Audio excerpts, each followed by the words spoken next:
I have Ohio State at 1 still. I think it's pretty clear. Eye test wise, metrics back that up as well. Their efficiency metrics, the gap between 1 and 2 is as big as 2 and 26. I have Indiana moves up to 2 because of the Miami loss. A&M moves up to 3. Bama's at 4. Big win for Georgia. They jump up 3 to 5. Oregon kind of re-rises because some teams lost in front of them. Georgia Tech all the way up to 7 because they're undefeated. Shout out to them. Miami drops to 8. Ole Miss drops to 9. Notre Dame stays put at 10.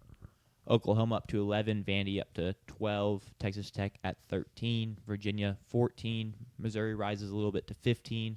Big jump for Louisville. Huge win for them. They only have the one loss to Virginia. And this is not how it works, but it's really a game they dominated. They just a couple of bad plays. But so they jump all the way from unranked to 16. Tennessee falls to 17. BYU moves up 6 spots to 18. They're becoming the best case for Mormonism I've ever seen. There kind of seems like there's some divine intervention with this team. So it is what it is. Cincinnati, 19. LSU drops to 20. Texas and USF don't move, 21-22. And then 3 teams enter or re-enter. Arizona State at 23. Big top 10 win for them. They're an interesting team to handle. They have 2 losses. For one of them, they didn't have Sam Levitt. It's kind of hard team to figure out what to do with. James Madison at 24 looked great this weekend. A barn burner to start before they pull away. And then Houston's back. Just the one loss to Texas Tech. They're at 25. So shout out, go Cougars. That's what I got.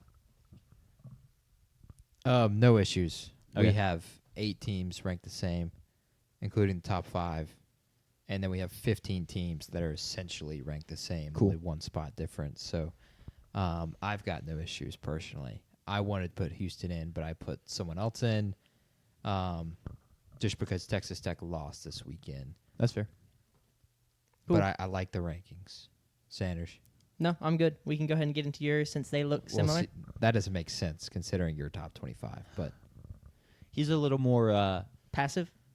sure. I was gonna say amiable to other people's opinions. Yeah, that's fair. So, And it's also just the understanding that we just approach top 25s differently. Y'all rank who you think are the best top 25, which is like, I don't know. can't wait for the resume All right. conversation here. Let's get into it then. Your I top think there 25. will be a conversation. Go ahead, JP. So we got the same top 5 with Ohio State, Indiana, A&M, Bama, Georgia. Actually, same top 6. I lied. Oregon as well. OU sitting there at 7. I'm still pretty high on OU. Georgia Tech is in at 8. Kind of sneaking by this weekend. Really shouldn't have won that game, but we'll discuss it here in a little bit. I have Miami dropping down to 9. Vanderbilt, top 10 team after their win against LSU, is sitting there at 10. I've got Texas Tech at 11 after their loss. And then I have some teams that have moved up. School Up North drops down to 14. I'm not going to drop them much more than that. They played exceptional offensively and just about that this weekend. Notre Dame at 15. I'm not going to move BYU as high as the AP poll has, which is 11, if I'm not mistaken. That's kind of insane. But they do deserve credit because they've won 7 games and lost none. And in this era, at least, of college football, that is a tremendous achievement, really regardless of who you play. Louisville goes from unranked to 17 for me. I have the 2 losers of the SEC games in Tennessee and LSU right next to each other at 18-19. And then USF, Texas, Cincinnati, and then 3 new ranked teams in Arizona State who are 10 out of their last 10 at home under Kenny Dillingham. I agree. JMU in at 24. And then I went with North Texas in at 25 with their 1 loss to USF just a week or 2 weeks ago. And that is my top 25. Yeah, I mean, there's nothing really to hate. I like the North Texas mention. It's the team I thought about. Just a quick question for all. There are 6 undefeated FBS teams left. One of them is not ranked via the AP poll. Yeah. Do It's you know who Navy. Yeah, it's Navy. School I almost went to. No. But I was almost in the Navy. That one Crazy. All right. Anything else about JP's poll? No, man. Good. I'm glad we're saving all this time so we can get to my poll. Let me pull it up on my second monitor. I know who I have first. I still have Indiana first. I have Ohio State second. I believe I have Alabama third now after their win against Tennessee. So they moved up one. A&M moved up one. Georgia moves up 3 after their win against Ole Miss. Georgia Tech is at 6. Miami at 7. Texas Tech drops down only 2 spots to 8. That might be one of the things y'all want to question after their loss to Arizona State. Oklahoma, Oregon both move up a couple. Vanderbilt beats LSU. They move up back to 11 after sitting at 20, I think, for 2 weeks in a row off of the bye week, or in the lower teens. BYU at 12 jumps up 3. Ole Miss drops out of the top 10 to 13. UVA stays at 14. Missouri jumps 4 to 15. Louisville jumps from unranked to 16 after beating Miami Friday night in a crazy game. Cincinnati stays at 17. They do not move after their game last week. Notre Dame jumps from unranked to 18th after beating USC and covering the spread there. Tennessee drops 7 right behind Notre Dame. So I've got those two-loss teams at 18 and 19. Another one, Michigan jumps from unranked after their win over Washington. Illinois jumps back in the top 25. USF moves up 2. USC only drops 2 after losing to Notre Dame. And then Arizona State back at 24. And then LSU drops from 13 to 25, 12 spots. Let's get into it. JP, I'll let you start off because you were the one whose jaw was on the floor when you looked at this 5 minutes ago. Yeah, I'll start from the bottom because that's where I started looking. How is Michigan ranked higher than USC? That's because they've got wins over Nebraska and Washington, whereas USC has dropped games to Notre Dame. They dropped a game to Illinois. So they just have more wins against opponents that I would value as better than USC's wins. So let's say hypothetically, if you put them on the same field, what do you think the result would be? I posed that exact same question to y'all, and you didn't care. USC. We just saw it 2 weeks ago. Pretty resoundingly. They have the same record, and if a big part of USC's resume is a win over Michigan, so that doesn't make any sense to me. Why is Illinois ranked? They've got wins over Duke and USC. Duke, a team that I liked, and I should have won that game, but was in that game against Georgia Tech and just kind of kept shooting themselves in the foot. And then USC, another top 25 team. Okay. I think it's more from Illinois is the big one for me because they didn't even play. They were on their bye. Mm-hmm. Yeah. But they just hop up to 21 because I don't really know. Because teams in the top 25 that lost, and then when I was ranking them, I did I put them over USC because of their win against them. Yeah, but what about Arizona State won, hops in, not as far. Yeah. USF won their game. They still get jumped by a team that doesn't even play. Yeah, the Arizona State, Texas Tech, both those teams I didn't move as much as other people might have because Texas Tech was without their quarterback. It was on the road in Arizona State.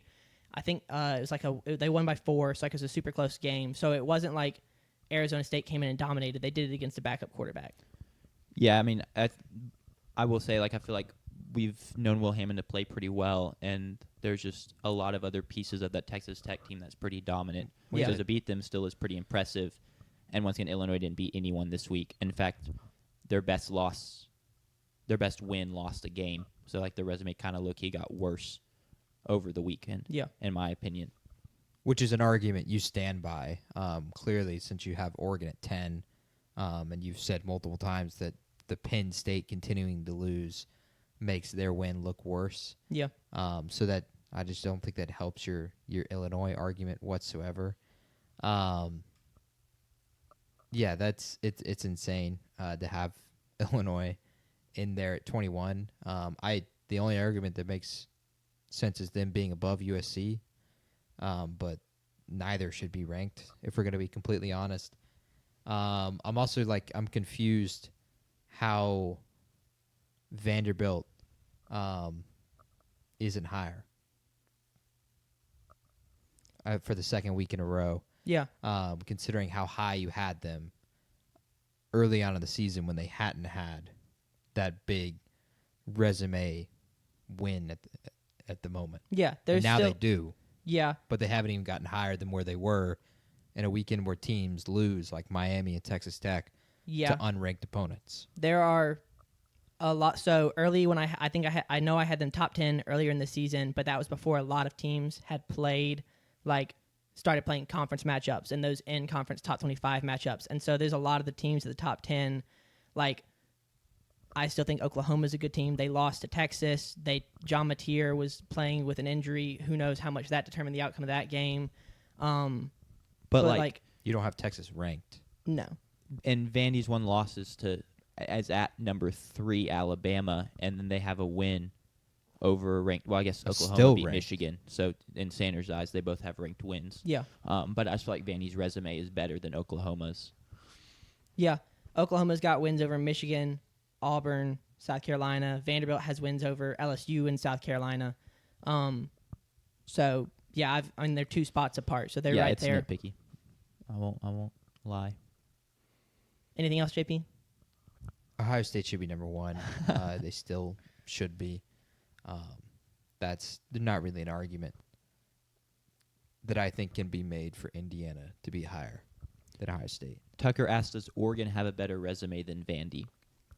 It's close. Part of Oregon's resume is the dominance they've had over the teams they've beaten, and the Penn State game it's getting worse, but also it's a difficult decision to make when it's like they beat Penn State and Penn State the wheels are falling off and they look terrible, but also they beat Penn State before the wheels fell off. So that's a difficult balancing Sure. understanding that they played Penn State at a time where I think a lot of people would agree that if Penn State had won that game, maybe Drew Aller doesn't throw that pick, Penn State's undefeated right now, just because the wheels don't fall off the bus. But also that's a hypothetical, and so you can't act as if that's entirely the case. So you kind of have to you got to balance it. You can't just say one thing or the other is objectively correct, because the reality is there's some fairness to both arguments. Yeah. I don't think there's fairness to both arguments. I think there's only fairness to the fact that win was a excellent win. And at that point, Penn State was a national title contender. And they killed Oregon. I subscribe to that theory personally. Or they killed Penn State, I should say. I subscribe to that theory personally. Sure. Yeah. Not much of this makes total sense. Even from a resume perspective, especially those last 5 to 6 teams there. Arizona State has a better resume than LSU? Yeah. Okay. I disagree. I mean, that's fair, but I think they do. I don't think LSU's got the win over Clemson, and then they've got the win over Florida, where Florida threw 5 interceptions, and then they've got a win against South Carolina. They forced 5 interceptions. TJ Lagway. Yeah, celebrate defense. And then they've got a win over South Carolina. So, yes, I think Arizona State does have a better resume. I think that Texas Tech win right now is better than any of LSU's 3 wins. Once again, State loss is looking worse. Yeah, Arizona State has a really bad loss. Arguably a really bad loss, but also the 2 state really team. bad losses, actually, to 2 unranked teams. Yeah. Difference in opinion. I think we'll wrap this up, though.